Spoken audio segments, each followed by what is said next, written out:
Hello everyone and welcome to another big clash from round 4 of this year's Norway Chess, Hikaru Nakamura versus Praggnanandhaa. Now this is really a big matchup. Both of them have great chances of winning this event. Hikaru just coming off of a great victory against Alireza Firouzja. He defeated him in Armageddon, but even that pales in comparison to what Pragg did in the previous round. He defeated Magnus Carlsen in classical chess. Now, of course, both of them want to win, so it's going to be a really fighting game. And if you are wondering about their head-to-head score, well, they've played 4 games so far, 4 classical games. They've played many other games in different time formats, but 3 of the games were drawn and 1 of the games was won by Hikaru. So yesterday was the first time ever Praggnanandhaa defeated Magnus Carlsen in classical. Can this be a first day ever where he defeats Hikaru Nakamura in classical? Taking down those two in a row would be truly spectacular. So let's see what happens here. Hikaru with the white pieces opens with pawn to d4. We have knight to f6, c4, pawn to e6, knight to c3, and Pragg opts for the Nimzo-Indian defense. Sorry about that. And we have pawn to e3, the main line or the normal line, however you want to call it. No funny business from Hikaru. We have castles by Pragg, and now Hikaru mixes it up a little bit. He plays bishop to d2. Which is the 4th most popular continuation here, but gaining in popularity. Bishop to d3, the bishop attack is by far the most popular. Knight e2, the Reshevsky variation, 2nd most popular. Knight f3, and only then bishop to d2 with a3, like the 5th most popular, but all of them can be played. So bishop to d2. Which means that now once a3 is played and Pragg captures on c3, Hikaru will recapture with the bishop, and he will have a very strong bishop on this diagonal. So of course you have to counter this somehow, and we all know how that is countered. We have pawn to c5 by Pragg, pawn to a3, bishop captures, and now the early knight to e4. If you don't play this move and let's say bishop to d3 is played, or queen to c2 or f3, you don't get this knight in, and this bishop remains here for the remainder of the game. You will have a terrible time playing this with black. So okay, knight to e2, we have pawn to b6 and pawn to d5 now. Hikaru grabs more space in the center, bishop to a6, as now the bishop will not have all that much to do on b7. We have pawn to b3 defending the pawn here, and now pawn to b5. You could also capture on c3, but that bishop isn't going anywhere. So pawn to b5, and now queen to c2. Putting pressure on the knight on e4, we have e captures on d5, c captures, and only now knight captures on c3. We have queen captures and pawn to d6 now. So this is the situation in question. Hikaru has a very, very nice queen on this diagonal, and Pragg will have to do something about his light square bishop. Not really doing all that much here, so it could go back to c8 and then maybe to d7, or depending on what Hikaru plays, other squares. Knight to g3, opening up the light square bishop, and knight to d7. We have bishop to e2, knight to f6, and here there is a game in the database from the German Masters of Women tournament of 2023 between Luisa Baschlina and Josefine Heinemann, where rook to d1 was played, and Josefine was able to win that game. But here we have queen to d2. It is in fact the top move recommended by the engine from Hikaru, and it is now as of move 16 that we have a completely new game. So okay, rook to e8, Pragg continues development. We have pawn to f3, taking away the e4 square from the knight, and also preparing pawn to e4. Queen to b6, and now just pawn to e4. You could also castle, but that would be really bad, as now the queen here will pose terrible problems for you, exposing the e3 pawn, and well, it's just bad. So that's why you have to wait with castling. We have pawn to e4, bishop to c8, we have pawn to a4, and now bishop to d7. This bishop to d7 move from Pragg, for the lack of a better move, I imagine it was played, capturing on a4 would be the more precise way to play this, like b captures, and just rook b8. But he played bishop to d7. We have a captures on b5, bishop captures on b5, queen captures, and now Hikaru gets this knight to f5 move in, and it's just very annoying, threatening knight captures on d6. And the problem is, let's say you play queen to b6, and let's say castles is played. Let's say you even get c4 check in. Let's say queen to d4 is played, and let's say you play c captures on b3. Very nice, you have a pass pawn on b3. The problem is, let's say queen captures, pawn captures, you can even trade, or better yet, just capture on d6. Rook captures on e1, rook captures on a1, and now once the rook moves, let's say rook to d8 and knight to b5. Yes, you do have a pass pawn on b3, but you also have a pawn on b6 that's blocking you from defending your own passed pawn on b3. So this is not a strength in the position, it's a weakness. Rather, those are two weaknesses, and at some point Pragg will just Hikaru will just pick up those pawns and be up 2 pawns and win this game easily. So that's why Pragg has to figure out his way out of this. He plays knight captures on e4. It's a very bold way to play, and the variation that I've just shown you is actually the top move recommended by the engine, so it's not looking good for Pragg. But he finds a way to keep things interesting. He sacrifices a knight and opens up the e-file. Okay, there's not much for Hikaru to do here. F captures on e4, rook captures with check, king f2. Okay, you don't have rook f4 check, the queen is guarding that, so rook to e5. Or you go for something like queen d7, you attack the knight, maybe to get the rook to d4. Both are playable. So rook to e5 attacks the knight, knight captures on d6, attacks the queen, queen to b6, now attacking the knight and threatening some very nasty discoveries, but just knight to c4, forking the queen and rook. And you might be thinking, okay, what is Pragg doing here? But queen to f6 check, king to g1, and now he throws in rook to e2. We've reached the position from the thumbnail where the queen is attacked, the rook is attacked, and also checkmate is being threatened. So what can Hikaru do here? Feel free to pause the video and try to find the only move that keeps the winning advantage for Hikaru while I give you a couple of seconds. So for those of you who were able to do it, congratulations on mixing all of those together and emerging with a move. And for those of you who just want to enjoy the show, it is of course rook to f1. You get rid of the weakness here, you get rid of the mate threat, and you just offer a queen trade, rook to f1. And the good thing is the queen on d2 is defended by the knight. Sounds strange when it's attacked by a lesser piece, but here it's very important. And okay, now if you trade, let's say queen, well, you have to trade. Rook captures on d2 was played, rook captures on f6, and now rook captures on d5. Or you just trade, knight captures, g captures on f6, but then knight captures on d2, and you've got really nothing here. Hikaru is just up a knight. But it's not much different. Rook captures on d5, now comes rook to f3, getting the rook out of harm's way, and rook to d1 with check. Rook to f1 and rook to d3, going after the b3 pawn. So if Pragg can win this pawn and have 2 passed pawns on the queen side, he still has chances this game. But knight to a5 by Hikaru. And this knight here is very, very annoying, as you'll see. We have rook to d2. Now, Pragg is hoping that, okay, if Hikaru does something weird, I will just play rook to e8, rook to e2, and that's it. I'm either winning or I get a perpetual. But Hikaru plays pawn to h4. Of course, he stops that idea. Now, if rook to e8, you'll just play rook h3, and of course, if rook to e2, then rook g3 defends, and everything is again winning for Hikaru. So we have rook to a2 going after the knight, and now knight back to c4. And you can't attack the knight, the pawn, because the knight covers those squares, and you can't really attack the knight because the pawn defends the knight. So it's a really tough position.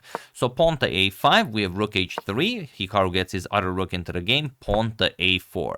But now knight to b6 first. Attacks the rook and the pawn, rook to b8, and knight captures on a4. We have rook to c2, defending the pawn on c5, and rook to f4. We have pawn to h5, and now rook to d3, and pawn to f6. We have rook to e4, and rook to b7. So Hikaru is now up a knight, but there's no easy way to get the knight into the game. The rook covers b2, you can play knight to c3, because then you give up the b3 pawn. How do you get this knight into the game? If you don't, you're not going to be winning this game. So king h2 by Hikaru, we have king to f7, king to h3, king to g6, king to g3, king to h6, and king to f3. Pragg, of course, just repeats king to g6. He says you're the one who has to figure out a winning strategy. King to g3, king to h6, king to h2, and now king to g6. And now rook to g3 with check. King f7, we have rook to f4 and rook to b8. Just keeping the knight on a4 says, all right, let's see what you got. Rook g to f3, king to g6, and now king to h3. King f7 and pawn to g3. It's important to throw in a pawn move here and there just in case you don't run into a 50-move rule. King to g6, we have rook to e4, and now king to h6. Rook f to e3 and rook to b5. Again, not much here to be done. But what was Pragg's trick with this rook to b5 move, because you've seen in the previous video where Ding just pretty much gave up on the spot in that game versus Fabiano. Here Pragg is really trying anything and everything. He's just clawing his way out of the position. His idea is that if Hikaru grabs the 7th rank with rook to e7, he wants to play c4, which looks like a completely silly move because it just gives up a pawn. But the idea is that after pawn captures, he has rook b1 with a mate threat. The pawn covers g4, the rook covers the 2nd rank, so rook h1 will be checkmate.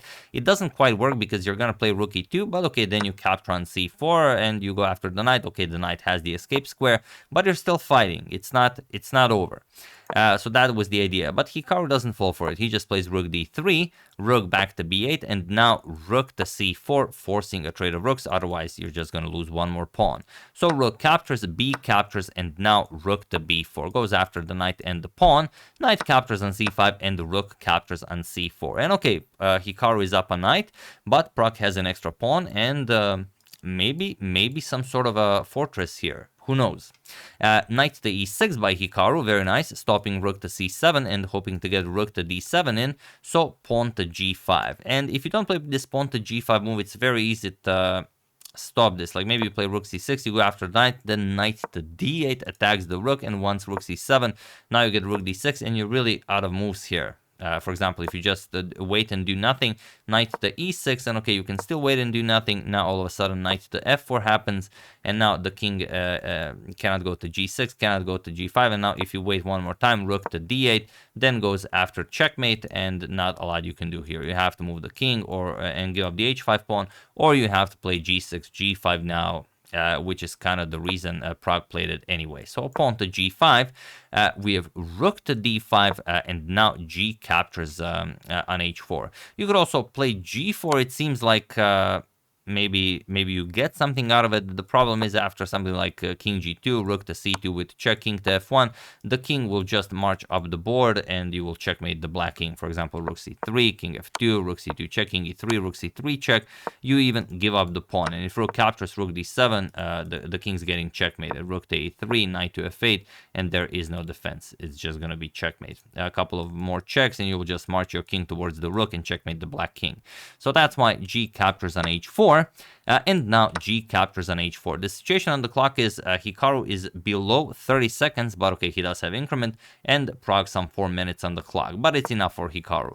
King g6, we have knight to d4, rook to c3 check, king to g2, rook to d3, and now Hikaru, ever the trickster, goes knight to f5. Seems like he blunders the rook, but if you capture the rook, then knight to e7 check picks up the rook, and you're winning. The one extra, the one pawn that Hikaru has is enough to win the game.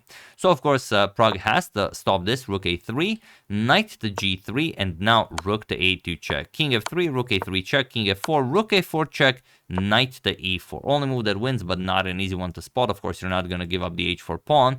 Rook to a1, and now rook to d6. Rook f1 check, king to e3, rook to f5. Again, Pragg shields off Hikaru's king. Rook to c6, rook to f1, rook a6, and rook to f5. We have rook to a1, rook to e5, king to d4, and rook to e6. Hikaru made a lot of progress here, although it's still unclear how he will break through. Rook to f1, now the rook has to guard the f6 pawn at all times. Rook a6, we have knight to c3, rook to a3, rook to f4, rook to a6, and now knight to d5. And okay, Pragg just repeats, rook to e6. How are you breaking through? Rook to e4 offers a rook trade. Of course, Pragg declines. We have rook to f4, rook to e6, king to d3, and king to f7. And now rook to a4. Rook to d6, king to e4, rook to e6 check, and now king to f3. Of course, you cannot go up the board. If you go up the board, then rook e5 check, and you blunder the knight. So of course, the king has to go back. Rook to e5, and now rook to a7 check by Hikaru, king to g6, and now knight to f4 with check. And this is how Hikaru breaks through. Now the point is, okay, if you want to keep your king, let's say on h6, then you get rook a6. It goes after the pawn. Then king g7, rook to d6. And now, after, let's say, rook to a5, because you have to guard the h5 pawn, rook to d7 check, king h6, and rook to d5. And now you either force a rook trade or you go after the pawn, or if some checks happen, let's say king e4, rook a4 check, king f5, rook a6, now comes rook to d8, and again, the the rook is going after the king, and then you just win the h5 pawn. So not much to be done here. Or you go rook and knight to e6, you cut off the king from this square. Now you're threatening checkmate, and of course if king h7, then just king captures on f6, so you're either winning the h5 pawn or the f6 pawn. So that's why after knight f4 check, king to f5 was played by Pragg, and here it's well, in reality, it's a forced mate in 12, but, you know, if you're not going to be weird about it, it's a forced mate in 2. So Hikaru just played rook h7 check, rook h7, and he was in this position on move 86 that Praggnanandhaa resigned the game, as there is nothing more to be done here. Rook captures on h5 is an unstoppable checkmate, unless you're going to be weird about it and play moves like rook e3, but of course, Pragg is too much of a gentleman for such moves.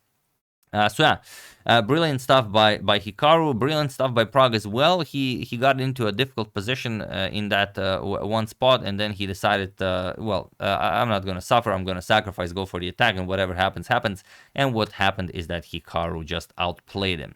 But yeah, I mean, it's not like in the previous game where we've seen Ding versus Fabi just, you know, tumbled and that's it. Here, if this was a fight between two gladiators and Hikaru won, but Pragg was somehow still alive, you know, Pragg would be granted life for his great showing in this game.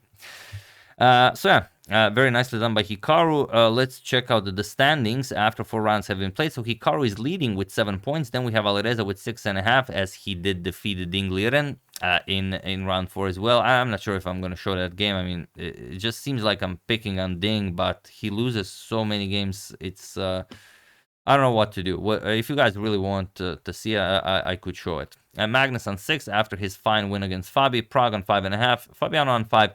And Ding on 2.5. That's weird even saying that.